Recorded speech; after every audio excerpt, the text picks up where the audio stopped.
Sports analyst Ahmad Qureshi ने भी join किया है। ख्वाजा नाफे पे डिस्कशन हमारी जारी है। ख्वाजा नाफे के बारे में हैरानकुन तौर पर जो एक फहरिस्त, एक लंबी फहरिस्त सामने आई है जो उन्होंने रन्स के अंबार लगाए हैं, उसमें 5 फर्स्ट क्लास हैं, 2 लिस्ट ए के मैचेस हैं और उसमें भी कोई खाते का परफॉर्मेंस नहीं है। और हांगकॉन्ग सिक्सेस की एक उस फ्लूक की कह सकते हैं, एक नॉक कह सकते हैं, उसकी बेस पे इनको टीम में लाया जा रहा है। किस तरह से आखिर जस्टिफाई करेंगे इसे? देखिए, अभी अहमद सईद को मैं सुन रहा था और ऑलमोस्ट उनकी हर एक बात से मैं एग्री करता हूं, खास तौर पे इस पे कि अभी तक जो श्रीलंका में आपने स्क्वाड भेजा है इसका कोई सर पैर नजर नहीं आ रहा। हमजा, अनफॉर्चुनेटली हम वही गलतियां कर रहे हैं और वही ब्लंडर्स कर रहे हैं जो हम करते चले आए हैं जो किसी भी ओडीआई बड़े में भी। टूर्नामेंट से पहले हम आप करते हैं। बिल्कुल, आप देखेंगे आईसीसी चैंपियंस ट्रॉफी थी, उससे पहले हमारी टीम ऑस्ट्रेलिया को ऑस्ट्रेलिया में हराती है, साउथ अफ्रीका को साउथ अफ्रीका में व्हाइट वॉश करती है और उसी टीम के अंदर हम 5 से 6 चेंजेस कर देते हैं जस्ट बिफोर चैंपियंस ट्रॉफी। तो कुछ इसी तरह का ब्लंडर हमने यहाँ पे भी किया है और इसी तरह की बेवकूफ़ी की है पाकिस्तान की सिलेक्शन कमेटी कह लें या मैनेजमेंट कह लें। मुझे नहीं समझ आती कि ख्वाजा नाफे की ऐसी कौन सी एक्स्ट्राऑर्डिनरी परफॉर्मेंस है, आपने अगर उसको कंसीडर करना था तो उससे फिर बेहतर मेरे ख्याल में मास सदाकत है जो कि एज एन ऑलराउंडर बहुत जबरदस्त परफॉर्म कर रहा है, या फिर समीर मिन्हास को कंसीडर किया जा सकता था। तो आई थिंक ये जो कंफ्यूजन है ये हमेशा पीसीबी खुद पैदा करता है। इसी तरह के ब्लंडर होते हैं, ऐसी सिलेक्शन होती है जिसका ना कोई सर होता है ना पैर होता है और उसके बाद फिर जब हम बड़े टूर्नामेंट में जाते हैं, वर्ल्ड कप वगैरह में जाते हैं, तो वहां पे जब बुरे तरीके से हमारी टीम फेल होती है फिर हम वही घिसा पिटा धकियानुसी एक डायलॉग रिपीट कर देते हैं कि जी अब हमने अपनी गलतियों से सीखा है, अपनी गलतियों को एनालाइज किया है, तो अब हम अगले वर्ल्ड कप की तैयारी करेंगे। तो आई होप कि इस बार ऐसा कुछ ना हो। अब ये अगर टीम सिलेक्ट हो ही गई है तो इसके कुछ प्लेयर्स अच्छा परफॉर्म करें, खासतौर पे जिन पे क्वेश्चन मार्क्स हैं। लेकिन मेरा नहीं ख्याल कि ये वर्ल्ड कप के लिए फाइनल सिलेक्शन होगी, क्योंकि मुझे ये लगता है कि पीसीबी ने या खासतौर पे माइक हैसन वगैरह ने ये एक तजर्बा करने की कोशिश की है कि अगर इन प्लेयर्स को हम लेके जाते हैं उन कंडीशंस में तो देखते हैं कि ये किस तरह से परफॉर्म करते हैं before T20 world cup. MSc साहब, देखें, ख्वाजा नाफे की अभी जो बात हो रही है तो उनकी जो रिसेंट परफॉर्मेंस है, समटाइम ये भी कहा जाता है कि बंदा जो है ना बहुत फॉर्म में है तो हम उसका जो है ना वो फॉर्म का फायदा उठाना चाहते हैं। तो ये मेरे सामने उनकी लिस्ट है जो उन्होंने अभी रिसेंट पास में इनिंग्स खेली हैं। 21 रन हैं, 12 रन हैं, 0 है, 1 रन पे आउट हो गए, 35 रन नॉट आउट इनका मेरा ख्याल सबसे ज़्यादा रन है पिछली 5-7 जो इनिंग्स खेली हैं। 39 run not out, 25 run, 45 run, 22 run. तो इस किस्म की जो इनिंग्स है ना, इस किस्म अगर आपने यही सैंपल साइज रखना है रिसेंट परफॉर्मेंसेस का, तो इस तरह के बहुत सारे प्लेयर हैं जो पाकिस्तान में आपको मिल जाएंगे और उन्होंने ये वाले शॉट्स इनसे ज्यादा स्टाइलिश अंदाज में और ज्यादा एलिगेंट अंदाज में मारे होंगे। से एक या दो नाम मुझे ऐसे बता दें जो आप कह सके उसका हक मारा गया है उस बेंच पे बैठे लोगों का, ना कि वो वाले लोग जो एक दफा आके एंट्री दे के जा चुके हैं। ख्वाजा नाफे की एंट्री कराई जा रही है।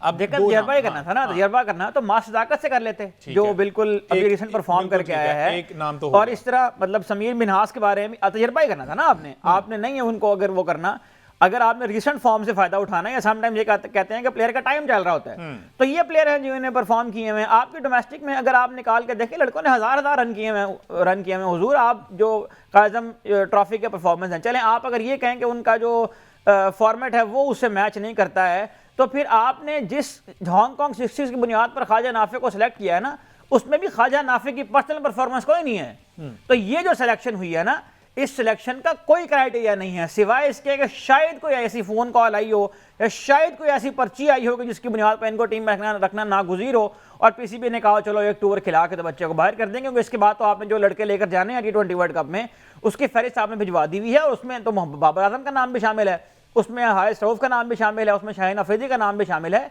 लेकिन बात यह है कि पाकिस्तान क्रिकेट टीम को रिप्रेजेंट करने का भी ना एक ऑनर होता है ना, एक इसकी रिस्पेक्ट होती है, एक वकार होता है उसका, तो वो उस बंदे को मिलना चाहिए जो उसको डिजर्व करता हो। और जब डिजर्विंग आदमी पाकिस्तानी टीम की शर्ट पहनता है तो उसके एटीट्यूड से, उसके रवैये से ये बात जाहिर होती है कि वो इसको वैल्यू कर रहा है। दो चीजें होती हैं साहब, एक होता है गेन करना, गेन समथिंग, और एक होता है मिल जाना। तो मेरे ख्याल मेजॉरिटी इसमें ये है जिनको मिल गया और उनको उसकी कदर नहीं है। आप पिछले 4-5 साल देखें ना, कितने प्लेयर आए हैं और कितने निकल गए हैं और उन्होंने पाकिस्तानी क्रिकेट को इतना फॉर ग्रांटेड लिया है कि उन्हें 4-5-7 मैच खेले और उन्होंने कहा कि अब हम जा रहे हैं लीगें खेलने के लिए, पीसीबी अपना काम करे, पाकिस्तान का वकार गया भाड़ में, पाकिस्तान की इज्जत हमने जो है वो ऐसी की तैसी उसकी, अब हम जाएंगे लीगों में क्योंकि हमें एक तय किया तो हमने लगवा लिया। तो इस तरह के प्लेयर जब आप लाएंगे, इस तरह के रिवायात आप सेट करेंगे, तो आपकी अपनी ब्रांड वैल्यू कम होगी, आपकी अपने वकार अपने इज्जत में कमी होगी। अच्छा कुरैशी साहब, अहमद सईद साहब भी जो है ना वो बाज नहीं आते। पहले ये 2 फ्रेंचाइज को कहते हैं कि उनका टैग लगाओ तो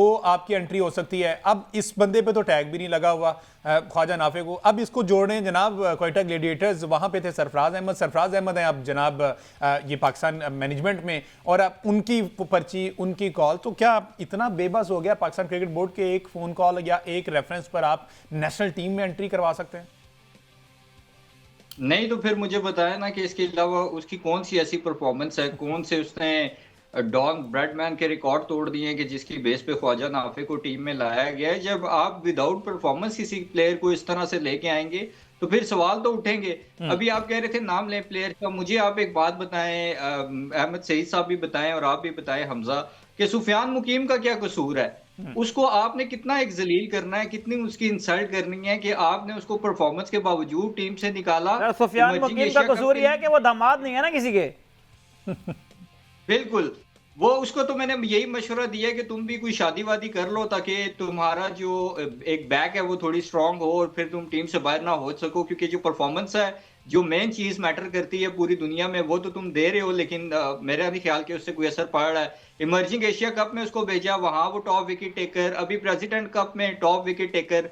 क्योंकि आपने शादाब खान को एडजस्ट करना था तो आपने उसको सेटल ही नहीं होने दिया। उसके साथ भी आपने वही हरकतें की जो आप अबरार अहमद के साथ करते रहे। तो मेरे ख्याल में इन लोगों को कोई शर्म भी नहीं आती, या शायद अंदर जो जमीर है वो भी मर गया है किसी प्लेयर के साथ ज्यादती करते हुए। और बहुत सारे इस तरह के प्लेयर हैं। इरफान नियाजी का क्या कसूर था, या कामरान गुलाम भी अच्छा परफॉर्म कर रहा था, कोई ऐसे जिसकी बुरी परफॉर्मेंसेस नहीं थी। तो उठा के ऐसे फेंक देते हैं प्लेयर्स को जैसे पता नहीं कोई प्लेयर जो है वो शायद गली मोहल्ले से उठ के आए हैं।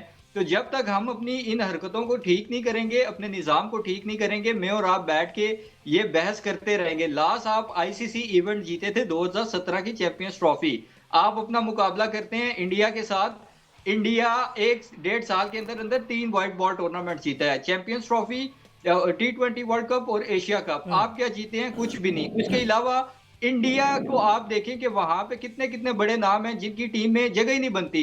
ऋषभ पंत, युजवेंद्र चहल, ईशान किशन अब आया, जायसवाल बाहर है, और बहुत सारे ऐसे नाम हैं उनके, सिराज है, मोहम्मद शामी है।